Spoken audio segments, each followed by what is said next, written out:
Hello guys and welcome back to my channel. Thank you so much for joining me. Thank you so much for being here, and ultimately thank you so much for gracing your presence here on my channel. I truly appreciate it. Thanks for stopping by. Let's get into it.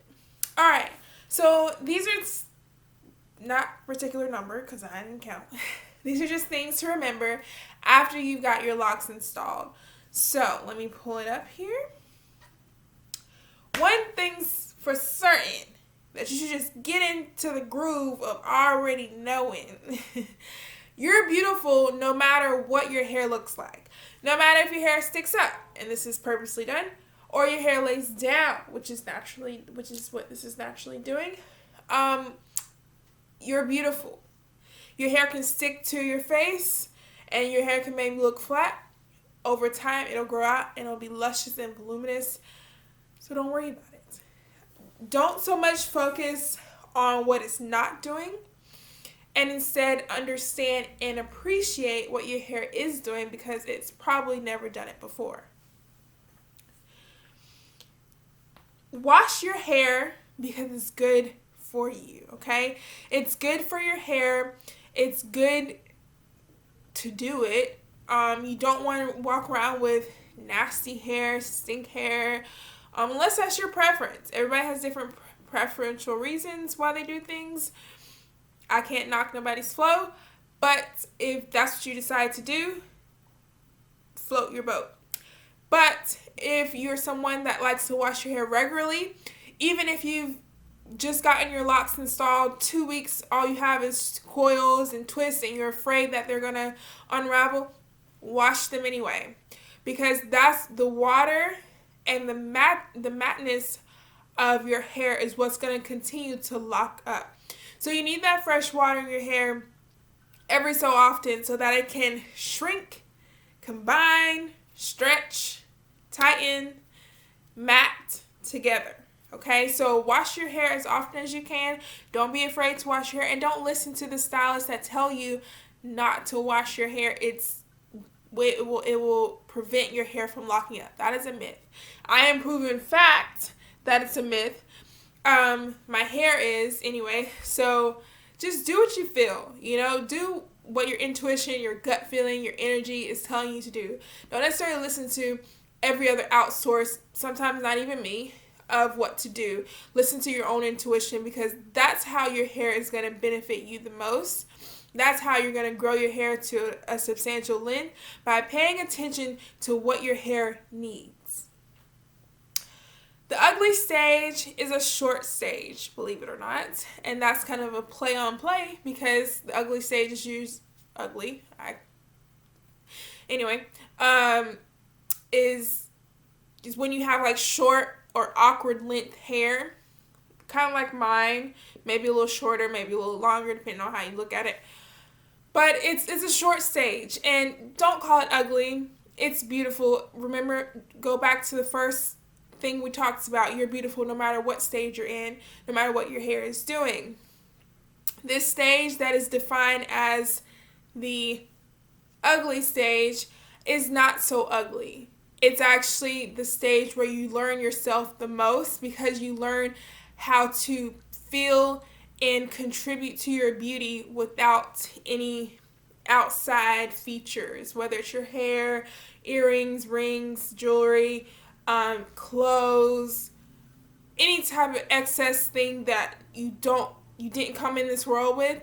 You learn how to appreciate what you already have because your aesthetics and your energies and your vibrations shoot higher when you're in this stage, because this stage can also bring a lot of confusion onto what you're actually doing, what your hair is doing, how your hair is forming, but you're on the right track. I'm here with you in the same stage. I'm not calling it ugly. It's just one of those stages that we're going to go through during the lock journey.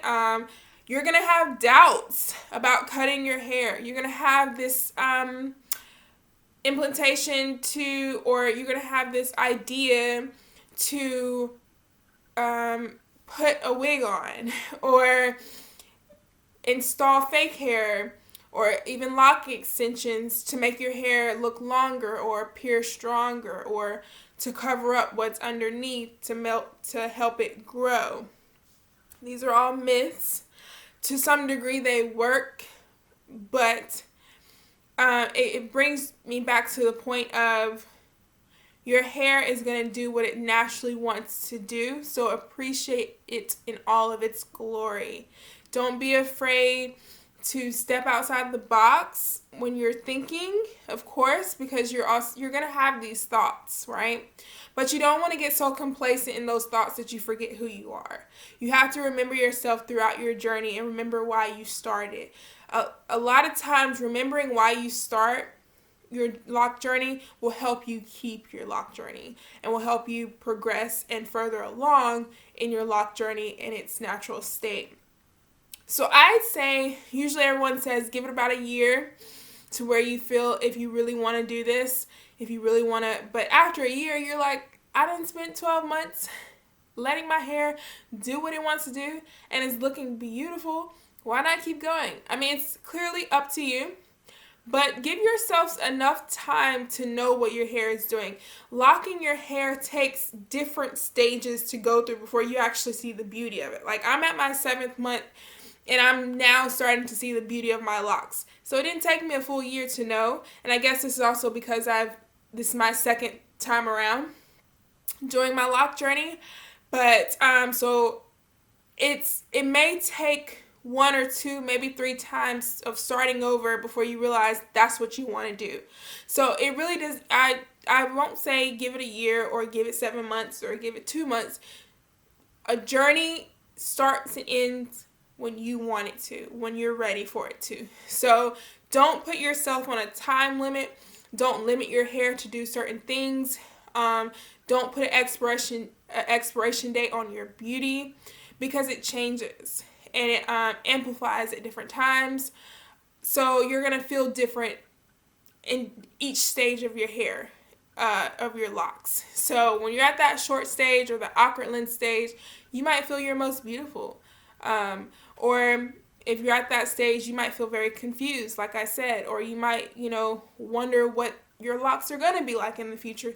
So you're going to go through a lot of different emotions and even for men, because, well, I don't know, I can't speak for men because they appear stronger. But for me, it just seems like with locks, you're going to go through so many different stages of how you feel about them because they're not going to do what you want them to do when you want them to do it. Okay?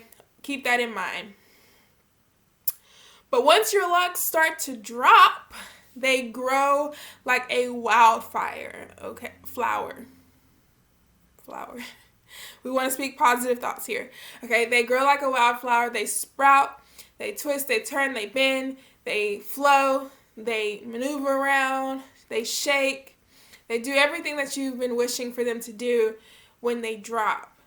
Because that's when you're going to start seeing more growth at a faster rate. So definitely pay attention to that moment because that's the moment where you're going to be like, finally, we're here. Let's have a glass of water to celebrate. Just to keep that healthy mentality going. So don't give up. It's coming. Wherever you are in your stage, you're doing the right thing. If you don't have a set routine, it's totally fine. This is not, yes, you are natural. You're in your natural state right now when you're locking your hair, but your hair is not loose. And this is just to touch on loose natural hair a little bit because everyone's loose natural before they start their locks. Even when you're loose natural, there's no set routine because it changes. The more products come out, the more your hair grows, the more your hair mats. So it's just like with locks. The more your hair, 1 month your hair may be the driest and you have to add more hydration than you do moisture. Next month your hair may be very hydrated but losing its moisture, so you have to put back in the moisture that was previously taken out or did not retain as much in the previous month. So there's not a set routine to locks, but once you find that routine or once you find that regimen, whether it fluctuates or not, you'll know what to do with your hair in its different phases, when it's dry, when it's matted, When it's, some people have curly ends, you'll know what to do then. Some people, the frizz, all of that you'll know what to do in due time. So don't rush the process. Enjoy the process because it's a journey, okay? That brings me to my next point about frizz. Enjoy the frizz. It's there. It's happening. You can't avoid it. Frizz just means your hair is locking up. It's spreading. It's scrunching together. It's spreading. It's scrunching together. It's curling up. It's coiling up. So when it's doing that, it's locking at a substantial rate because there's frizz everywhere. So frizz is a good sign that your hair is doing what it's supposed to be doing. If you don't see frizz, I don't know what to tell you. But you should see frizz. I believe that's part of everyone's journey. If not, hey, it just depends. Because I know for me, the budding stage didn't really happen with me. It happened on a couple of locks. But because I started my locks with braids, you really couldn't see the budding happen. It may have happened, but you really didn't see it. So, like I said, it could be the same thing with frizz. You might not have frizz all throughout your journey, but just know if you do, you're doing the right thing, okay? There's nothing really you can do about it. Don't cut it off because it's a part of your journey and it can help lock your hair a little faster. So that's just another sign that it's a good sign. It's a positive sign. Also, do not cut your hair, okay? You just started. You're doing fine. Relax. Take a breath. Drink some hot tea. Take a warm bath if that's your kind of thing. Do what is going to help you be consistent. A lot of reasons why people join this journey or take on this journey is because they want to find some consistency in their life. They want to make a commitment to themselves, whether it's their spiritual journey, their natural growth, their beauty, their aesthetics, their mental state, their emotions, their physical well-being as far as wellness. It's some type of commitment when you're making that step towards locks. So don't give up and don't cut your locks or don't cut your hair the first thought that comes to mind. Now, like I said, if you continue to have these thoughts along the months that you decide to keep them, maybe it is a sign that you don't need to have them anymore because that's not you. Locks don't have to be for everybody. And it's not for a particular set group. It's just, hey, sometimes it doesn't work out. And that's just part of the journey. But if it does, know that you don't have to cut your hair right away. Stick it out for a little bit longer so that you know that's what you want to do. So you don't have to start over. Because once you cut your locks and you're like, man, I miss them a little bit. But like I said, again, it's okay to start over if that's part of your journey, right? You just have to do for you and only you.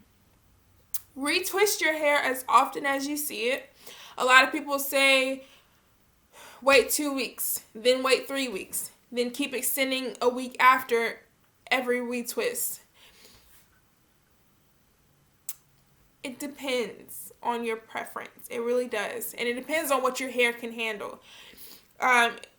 There is a YouTuber on here named Keisha Charmaine, and she retwists her hair about every 2 weeks. And her hair is long, flourishing, and full. So, and then you have some people who will retwist their hair once a month. And they'll still have the same results. So it really just depends on what your hair can do, what your hair can handle. Excuse me.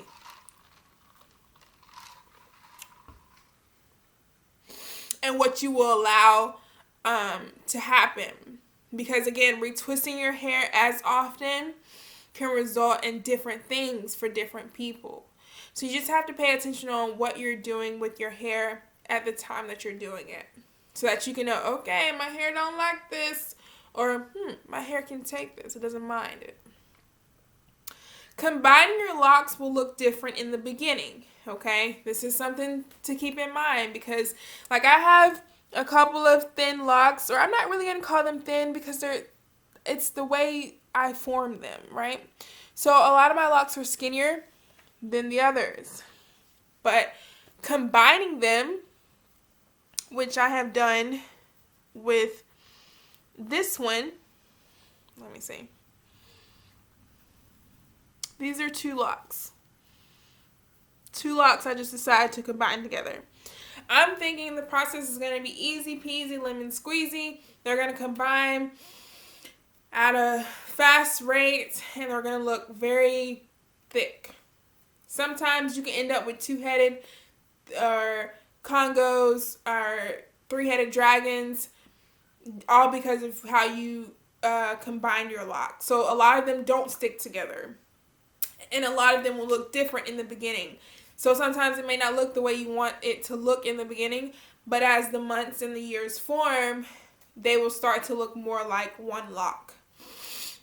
But again, you have to be careful when you're combining your hair, because sometimes it's not what you want, because it could be too thick depending on how individually thin or thick those locks were in the beginning and how locked they were. Okay, the more your hair is locked, the harder it is for it to combine together. Or I wouldn't say the harder, it just takes longer because you already have 2 formulated locks by themselves. So trying to make them one is going to extend the process. So everybody has again, it's going back to everybody has different phases, different things that they do with their hair.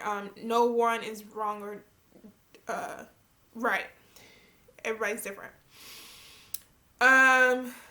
My last point is give your hair a break. Don't do too much with it. Okay? If you want, I'm 7 months in, so I kind of can know what my hair wants to do. Like, I know I can't really put up this side as much because it's a little bit thinner or skinny, and I don't want them to break off. So I kind of put up the ones that are thicker. Or if I choose to. Like I said, I don't manipulate my hair as often as I did in the beginning, which is okay because we want to experiment all the time. Do what's best for you and your hair. But give your hair a break sometimes. Don't think that you have to pay attention to it every single second. Like, oh, what is it doing now? What is it doing now? What is it doing now? You don't have to do that because, your hair will form at its own rate. You can't force it to do anything that it won't do naturally. So just give your hair a break sometimes. Give yourself a break sometimes for overly thinking it. It's going to be okay. We are a big lock community, and just lean on some of us to help you out or to give you advice on different things within your journey. But above all else, enjoy it. It's your journey. It's unique to you. No one can take that away from you. Thanks so much, guys, for tuning in. I really appreciate you stopping by. Don't forget to give this video a big thumbs up. Let me know that you like this type of content. Don't forget to subscribe before you leave, and I will see you in my next one. Ciao.